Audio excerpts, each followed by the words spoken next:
Johnny Cash was such an inspiration to me. I've never met anybody quite like him.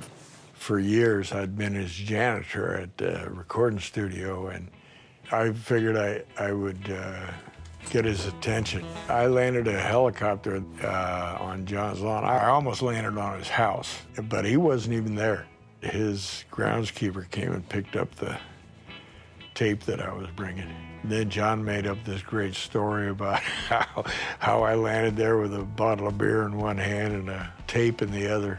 When we first moved to Nashville, the proper Southern thing, we had to find a good church to go to. So we went on a Sunday night, got there, the air conditioning was broken, so they canceled church that night. So we had the night free, so we're like, we've heard about this Bluebird Cafe place, so, you know, we heard Vince Gill got his start there, or Garth Brooks. We just heard the long list of people, so we decided to go there, and we bumped into this guy in line. He said, "Are y'all performing tonight?" We're like, "No, we're just here, you know, we're just here watching the show or whatever."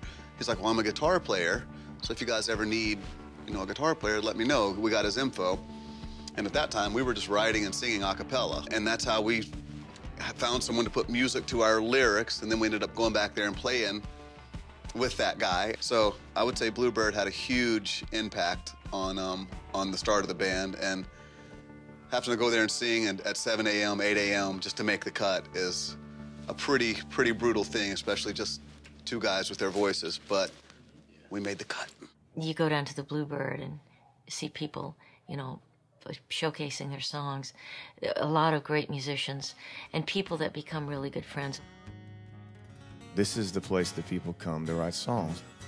As we all travel the world and we write in other great cities like Los Angeles and London and New York and Miami and all kinds of places, I think this is kind of globally recognized as sort of the epicenter of at least song crafting. I know the day that Craig Wiseman and I wrote Live Like You Were Dying, I mean, we didn't have a clue we were going to write that song that day. And I was telling Craig a story that I'd heard the day before about a friend of ours who'd had a health scare. I was just relaying the story, not thinking one thing about a song. And that reminded Craig of a story he'd heard on NPR about a woman who'd been diagnosed with cancer. And she said before she died, she wanted to go mountain climbing in the Rockies. And we started, you know, talking about people, you know, when they're faced with some sort of crisis, they respond in this really, like, cool, unique way. He said, "I was in my early 40s with a lot of life before me, when a moment came that stopped me on a dime." He said, "I spent most of the next day looking at the x-ray, talking about the options, talking about sweet time." And then we ended up getting it to McGraw, and he recorded it. And I think his dad, Tug McGraw, at the time was battling a terminal illness, and I just think he took it to a whole another level. He said, "I went skydiving, I went Rocky Mountain climbing, I went 2.7 seconds on a bull named Fu Manchu, and I loved deeper, and I spoke sweeter, and I gave forgiveness I've been denying." And he said, "Someday I hope you get the chance to live like you were dying." The power to seeing 20,000 people sing my song, along with, you know, I've also seen a handful of people be moved at the Bluebird. I mean, it's unbelievable that, especially when you've held the pen. It's that awkward, what's going to happen here kind of moment when you start to write a song. You got a blank sheet of paper looking at you, and what are we going to put on it? And you know, so we kind of started tossing around some thoughts, and Gordy said, "You know, I got one idea for a title. It's called When Jesus Takes the Wheel."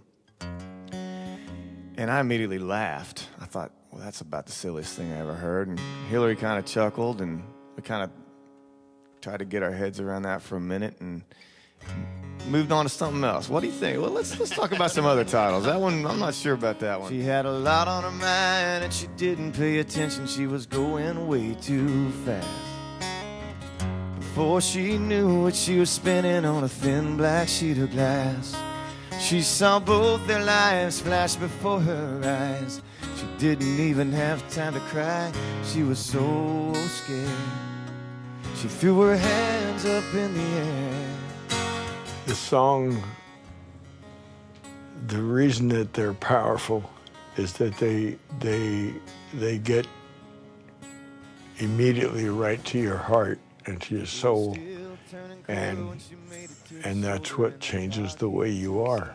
Music can heal, it can make somebody feel like they're not alone, it can make somebody happy, it can take you back in time to where you were when you first heard the song. I mean, it's just a really powerful thing. These people come up to me and just, they would sit there and talk about this song going, you have no idea that that song that you wrote that came out in 1991 completely changed my life. And you're sort of taken back by it, just going, wow, that's amazing. Jesus, take the wheel and take it from my hands, 'cause I can't do this on my own. I'm letting go, so give me one more chance and save me from this road I'm on. Jesus, take the wheel.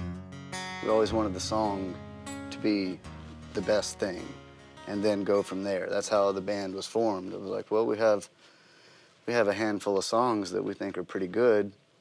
Now we just have to learn how to play the instruments so we can play them ourselves. And so then as soon as you start picking up an instrument with us, we just kind of play around each other. And it's like, well, that's good, so I'm gonna have to come up with something that's as good as that, and then he'll do it, and he'll do it. And it never gets old. When you're up there and you see the connection with the crowd and you see people singing it back to you, it's like, wow, that's the song that we wrote in the garage.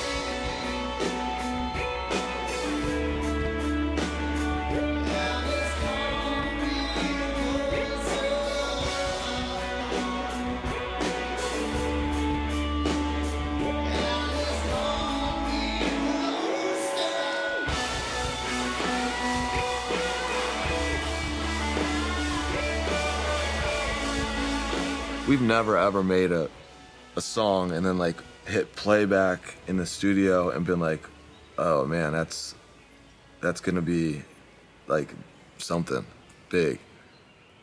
It's usually the opposite. It's like, I don't think that will ever get played on the radio, or hopefully someone listens to that, you know. And actually at one point when we were making Brothers, like, oh, maybe that'll hopefully, like, people will hear that on a commercial.